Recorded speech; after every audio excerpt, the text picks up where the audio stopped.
ሰላም ሰላም ውድ ቻናላችን ቤተሰቦች ሰላማችሁ ይብዛ በያላችሁበት። እኔ በጣም ደህና ነኝ፣ እግዚአብሔር ይመስገን። እንኳን ወደ ንስር አካዳሚ ዩቲዩብ ቻናል በሰላም መጣችሁ። ለዚህ ዩቲዩብ ቻናል አዲስ ከሆናችሁ ሰብስክራይብ፣ ላይክ፣ ሼር በማድረግ አበረታቱን። እንደሚታወቀው በዚህ ዩቲዩብ ቻናል መሰረታዊ እንግሊዝኛ ትምህርትን ከመጀመሪያው ጀምረን እየተማማር እንገኛለን። ሁሌም እንደምላችሁ ደግሞ በተለይም ብዙ የኢትዮጵያ ሕዝብ የሚጠቀመውን አማርኛ በእንግሊዝኛ ፎከስ አድርገን እየሰራ እንገኛለን ማለት ነው። ለምሳሌ ያክል በተለያዩ ሶሻል ሚዲያ ላይ ገብታችሁ ስታዩ ኢንስታግራም፣ ቴሌግራም፣ ፌስቡክ፣ ዋትሳፕ፣ ኢሞ፣ ቲክቶክ ላይ ዩቲዩብ ላይ ገብታችሁ ቻት ማድረግ ከጓደኞቻችሁ ጋር መጠጣፍ፣ ኮመንት ማንበብ፣ መጻፍ ብትፈልጉ ብዙ የኢትዮጵያ ሕዝብ የሚጠቀም ምንድን ነው? አማርኛም አይደለም ዳይሬክት እንግሊዝኛም አይደለም አማርኛ በእንግሊዝኛ ነው የሚጠቀም ማለት ነው። ስለዚህ እሱን ለማሻሻል ደግሞ እኛ እዚህ ጋር አሪፍ አሪፍና ጠቃሚ ቪዲዮዎችን እየሰራ እንገኛለን። ከእናንተ የሚጠበቀው እስክሪብቶና ወረቀት እያዛችሁ ፕራክቲስ ማድረግ ነው ማለት ነው። ከዛ በተረፈ ደግሞ እኛ ትምህርቱን ኦንላይን ከሰኞ እስከ ዓርብ ለአንዳንድ ሰዓት በዙም በቴሌግራም በኢሞ እያስተማር እንገኛለን። ሰዓት ያላችሁና መማር የምትፈልጉ ልጆች ስልክ ቁጥራችን እዚህ ጋር ልላችሁ ሀይበሉን ማውራት እንችላለን ማለት ነው። ከዛ በተረፈ ደግሞ ዲስክሪፕሽን ላይ ሊንክ የቴሌግራም ሊንክ አለ፣ ግሩፓችን ነው። እዛ ጋር ብዙ ተማሪዎች አሉ የቤት ስራ እየተሰጡ እየታረመላቸው፣ እዛ ላይ ጆይን አድርጋችሁ መሳተፍ ትችላላችሁ ማለት ነው። በዛሬ ትምህርታችን ደግሞ እየላችሁ የመጣው ከባለፈው ትምህርት የቀጠለ የአማርኛ ፊደሎችን ወደ እንግሊዝኛ ቀይረን ከዛ እስከ 7 ያሉትን እንዴት አድርገን እንጥፋለን። የአማርኛ 34 ፊደሎች አሉ። 34ቱ ደግሞ 77 ቤተሰብ አለ። እነዛን 34ቱን እስከ 7 ቤተሰባቸው በእንግሊዝኛ ከጣፋችሁ ቃላት መመስረት በጣም ቀላል ነው ማለት ነው። ስለዚህ በዛሬው ትምህርታችን ከባለፈው የቀጠለ ትምህርት ነው። እስከ መጨረሻው ድረስ ተከታተሉ። ልጀምር ማለት ነው። ስለዚህ እዚህ ጋር እንደምታዩት የአማርኛዋን የሃን ፊደል በእንግሊዝኛ ለመጣፍ የምንጠቀም ማን ነው? ኤች እንጠቀማለን። ስለዚህ እንደ ህ የምትነበብ ኤች ናት። እንደ ል ወይም እንደ ለዘር ሙሉ የምትነበብ ኤል ናት። እንደ ም ኤም ም ስንል ስማቸው ራሱ የሚመሳሰል ነገር ያለው ማለት ነው። ስ ስንል ደግሞ ኤስ፣ ስ ስንል ኤስ፣ ር ስንል ደግሞ አር፣ ሺ ስንል እዚህ ጋር በሁለት ፊደል ነው ሺን ለመጣፍ የሚያስፈልገን ኤስ እና ኤች መሸምደድ አለባችሁ። ሺ ስንል ኤስ ኤች፣ ቅ ስንል ደግሞ አሁንም ኬ፣ ብ ስንል ቢ፣ ቭ ስንል ቪ፣ ት ስንል ቲ፣ ቺ ስንል ደግሞ ሲኤች። ስለዚህ መጀመሪያ ሙሉ የአማርኛ 34ቱን ፊደል ወደ እንግሊዝኛ አንዷ ስድስተኞች ሲቀየር ምን ይመስላል እሱን ካወቃችሁ በኋላ አሁን ምሳሌ የመንዘር ለመጣፍ ሙሉ ኤም ታስፈልገናለች። ግን የመቤተሰብ ማን ማን አሉ? መ፣ ሙ፣ ሚ፣ ማ፣ ሜ፣ ም፣ ሞ 7ቱ አሉ።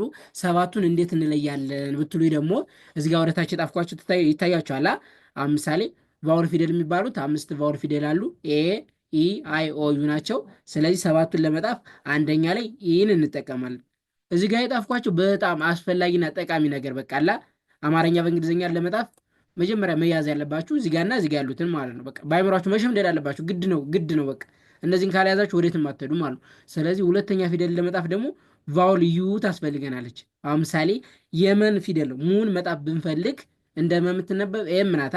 ከዛ ከተነባቢዋ ደግሞ ማንን ትወስዳለች? ዩን። ስለዚህ ሙ ፊደል ለመጣፍ ማንና ማን? ኤም እና ዩን እንጠቀማለን ማለት ነው። ሶስተኛ ፊደል ደግሞ አይ፣ ቫውል አይ። እሺ፣ አራተኛ ፊደል ደግሞ ቫውል ኤ፣ ቫውል ኤ። አምስተኛ ፊደል ደግሞ ቫውል ኢ። ስድስተኛ ፊደል ደግሞ ምንም አንጠቀም፣ እዚህ ጋር የጣፍኳቸው ናቸው ማለት ነው። ሰባተኛ ፊደል ለመጣፍ ደግሞ ቫውል ኦን እንጠቀማለን፣ ቫውል ኦን እንጠቀማለን ማለት ነው። ኦ። ስለዚህ ማን እንጠቀማለን ማለት ነው? ኦን እንጠቀማለን። እዚህ ጋር ከ1 እስከ 7 የጣፍኳቸው ድንገት ታልገባችሁ፣ አሁን ምሳሌ የበ ፊደል አለ አይደለ? የበዘሮች ወደ ጎን ስንት ናቸው? 7 ናቸው። በ፣ ቡ፣ ቢ፣ ባ፣ ቤ፣ ብ፣ ቦ 7 ቤተሰቦች አሏ። እዚህ ጋር የጣፍኳቸው እነዚህ ነው። በቃ አንደኛ ላይ አሁን የበል ለመጣፍ ምሳሌ ቢናታ ዋና ቋሚዋ ቢ ካለች አንደኛ ላይ ማንና ማን አደርጋለሁ? ቢና ኤን አደርጋለሁ አንደኛ ላይ ማለት ነው። ቡን ለመጣፍስ ሁለተኛ ናታ። ሁለተኛ ደግሞ ቢና ዩን አደርጋለሁ ሁለተኛ ላይ ማለት ነው። ቡ ሁለተኛ ስለሆነች። ቢ ደግሞ ሶስተኛ ናታ። ሶስተኛ ለመጣፍ ደግሞ ማን አብሬ ይጠቀማለሁ? አይን። ቢ ግዴታ ናት። ለሁሉም 7ቱም ላይ ቢ ግዴታ ናት። ስለዚህ ሶስተኛ ላይ አይን እጠቀማለሁ ማለት ነው። ቢና አይ። አራተኛ ላይ ባ በአራተኛ ፊደል ናታ። ስለዚህ ቢና ቢን ከማን ጋር ልጠፋት አብሬ ከኤ ጋር። ምክንያቱም በአራተኛ ናት። አራተኛ ፊደል ደግሞ ቫውል ኤን ይወስዳል ብያለሁ። ቢና ኤን እጠቀማለሁ ማለት ነው። ቤ አምስተኛ ናት። አሁንም ቢና ኢን እጠቀማለሁ ማለት ነው። ብ ስድስተኛ ናት። ስድስተኛ ላይ ምንም ቫውል የለ። ስለዚህ ቢ ብቻዋን ማለት ነው። ቦ ሰባተኛ ፊደል ናት። ሰባተኛ ፊደል ደግሞ ማን እንጠቀማለን ብለናል? ኦ እንጠቀማለን። ስለዚህ ቢና ኦ እዚህ ጋር የጣፍኩት አዲስ እንዳይሆንባችሁ ብዬ ነው። ይሄን ለማስረዳት ያክል ነው ማለት ነው። ስለዚህ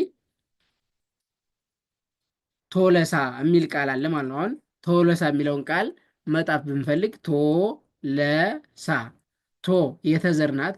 እዚህ ጋር ቲ ያለች ቶ ሰባተኛ ፊደል ናታ። ስለዚህ ከዚህ ግዴታ ማን እንወስዳለሁ? ቶ የተዘር ስለሆነች ቲን ወስዳታለሁ። ስለዚህ ቲና ቶ ደግሞ ሰባተኛ ፊደል ናታ።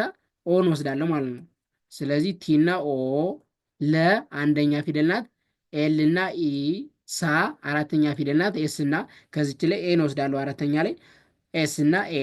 ስለዚህ ቶለሳ የሚለው ሲጣፍ ይህን ይመስላል ማለት ነው። ቶለሳ። ቀጣይ ደግሞ ሃሊማ። ሃሊማ የሚል ስም ጻፉ ብትባሉ ሃሊማ የሃ ዘር አራተኛ ፊደል ናት። ኤች እና ኤ መጀመሪያ እንደ ሃ ዘር የምትነበብ ማን ናት? ኤች ናት። ይህችን ማወቅ ግዴታችሁ ነው ማለት ነው። ሃ ስለዚህ ኤች ኤ ሊ ትላለች። ሊ ደግሞ ስንተኛ ፊደል ናት? ሶስተኛ ፊደል። እግራቸው ላይ ሸፋፋ ያለባቸው የአማርኛ ፊደሎች ስንተኛ ናቸው? ሶስተኛ ናቸው። ሶስተኛ ፊደል ደግሞ ቫውል ማን ይወስዳሉ? አይን ይወስዳሉ። እንደ ለምትነበብ እዚህ ጋር እንደ ለምትነበብ ማናት? ኤል ናታ። ስለዚህ ኤል እና አይ ማ ኤም እና ኤ አራተኛ ስለሆነች በአንድ ላይ ሃሊማ ሃሊማ። ኦኬ። ቀጣይ ደግሞ ባትሪ ባትሪ ባትሪ ባ የበዘር ናት፣ ግን በአራተኛ ፊደል ስለሆነች ቫውል ማንን ትወስዳለች? ኤን ትወስዳለች። ስለዚህ ቢና ኤ ባ ት ስድስተኛ ናት፣ ቲ ብቻዋን ሪ የረዘር ሶስተኛ ፊደል ማለት ነው። እንደ ረ የምትነበብ አር ነበረች። ሶስተኛ ፊደል ደግሞ ቫውል ማንን ወስዳለሁ? አይን ወስዳለሁ። ልብ በሉ። ስለዚህ ማን አደርጋለሁ? አርና አይን አደርጋለሁ ማለት ነው። ባትሪ የሚለውን መጣፍ ስፈልግ እንደዚህ ጽፋለሁ ማለት ነው። ባትሪ ባትሪ። ዜን አፍተር ቀጣይ ደግሞ ሁሉም ሁሉም ብላችሁ መጣፍ ብትፈልጉ ሁሉም። አሁን እዚህ ጋር ሁ ሁለተኛ ፊደል ናት። ሁለተኛ ፊደል ደግሞ እዚህ ጋር እንዳሳዩችሁ ዩን ነው የሚያስከትሉ። ኤች እና ዩ ሉ። አሁንም ኤል እና ዩ ም ኤም ብቻዋን በአንድ ላይ ሁሉም የሚለው ሲጣፍ ይሄን ይመስላል ማለት ነው። ሁሉም። ኦኬ። ቀጣይ ደግሞ ቁመት ቁመት ብላችሁ ጣፉ ብትባሉ ቁመት እንደ ቀ የምትነበብ ፊደል ማናት? ኬ ናት። ኡ ደግሞ ስንተኛ ፊደል ናት? ሁለተኛ። ሁለተኛ ደግሞ ማናለች? ዩ። ስለዚህ ኬና ዩ መ ኤም ኢ ት ቲ ብቻዋን በአንድ ላይ ቁመት የሚለው ሲጣፍ ይህን ይመስላል ማለት ነው። ቁመት። ኦኬ። ቀጣይ ደግሞ ሂደት ሂደት ብላችሁ ጣፉ ብላችሁ ሂደት ሂ ስንተኛ ፊደል ናት? ሶስተኛ። መጀመሪያ ግን እንደ ሀ የምትነበብ ኤች ናታ። ሂ ደግሞ ሶስተኛ ናታ። ኤች እና አይ ሂ ደ ዲና ኢ ት ቲ ብቻዋን ሂደት ሂደት። እሺ ሹራብ ሹራብ ብላችሁ ጣፉ ብትባሉ ሹራብ መጀመሪያ ሹ የማን ዘር ናት? የሸ ዘር ናት። እንደ ሸ የምትነበብ ደግሞ ኤስኤች ግዴታ ቋሚ መሆን አለባት። ሹ ደግሞ ሁለተኛ ናት። ሁለተኛ ፊደል ደግሞ ቫውል ማን አለች? ዩ አለች። ስለዚህ ኤስኤች ዩ ሹ ራ አራተኛ ናት። አር እና ኤ ራ ብ ስድስተኛ ናት። ብ ብቻዋን በአንድ ላይ ሹራብ ሹራብ። ኦኬ። ቀጣይ ደግሞ ሞተር ሞተር ብላችሁ ጻፉ ብትባሉ ሞተር ሞ የማን ዘር ናት? የመዘር ናት። ግን ስንተኛ ናት? ሰባተኛ ናት። ስለዚህ ኤምን ከማን ጋር መጥፋት ማለት ነው? ከኦ ገዛ ከማን ጋር መጥፋት? ከኦ ጋራ ማለት ነው። ኤም ኦ ተ አንደኛ ናት። ቲኢ ር አር ብቻዋን ሞተር በአንድ ላይ ሞተር። እሽ ቀጣይ ደግሞ ሮቤል ሮቤል ሮቤል ሮ ሰባተኛ ፊደል ናት። አር እና ኦ ቤ ቢ እና ኢ ል ኤል ብቻዋን በአንድ ላይ ሮቤል ሮቤል ይላል ማለት ነው። ኦኬ።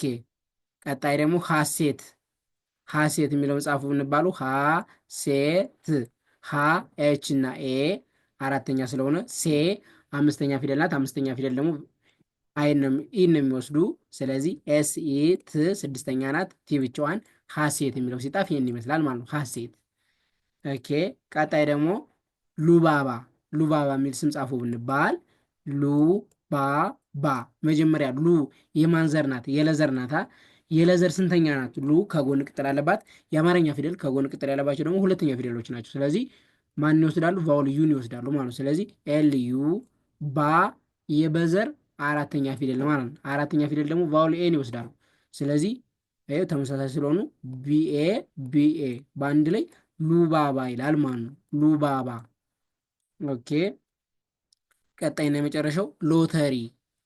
ሎተሪ ሎተሪ ሎ የለዘር ሰባተኛ ናት። ሰባተኛ ፊደል ደግሞ ሁሌም እንደምነግራችሁ ቫውል ኦን ይወስዳሉ ማለት። ስለዚህ ኤል እና ኦ፣ ተ ቲ እና ኢ፣ ሪ አር እና አይ በአንድ ላይ ሎተሪ ሎተሪ። ስለዚህ የዛሬ ትምህርታችን እዚህ ጋር ካሉት ቃላቶችን እየመሰረት እያስተጋባን ለማየት ሞክረናል ማለት ነው። ስለነበረን ቆይታ ከልብ እናመሰግናለን። ቴንኪው